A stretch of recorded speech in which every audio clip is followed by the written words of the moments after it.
बिस्मिल्लाहिर्रहमानिर्रहीम। अस्सलामुअलैकुम दोस्तों, अगर आपको इंग्लिश सीखने का शौक़ है तो ये वीडियो है सिर्फ आपके लिए, क्योंकि इस वीडियो में मैं आपको सिखाऊंगी कई सारे ट्रांसपोर्ट नेम्स जिन्हें सीखकर आप डिफरेंट सिचुएशन में बआसानी इन ट्रांसपोर्ट नेम के नाम बोल सकेंगे। और अगर आप मेरे चैनल पर नए हैं तो इब्राहिम टीवी को सब्सक्राइब कर लीजिए ताकि आपको हमारी मज़ीद वीडियोज़ की नोटिफिकेशन मिलती रहे।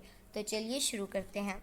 ट्रांसपोर्ट नेम, एयरक्राफ्ट मतलब एयरप्लेन भी बोल सकते हैं, एयरक्राफ्ट होता है। बाइक, ट्रेन, शिप, कार, बस, क्रेन, वैन, कैरेज, वर्ड है carriage, ambulance, truck, cycle, helicopter, boat, jet,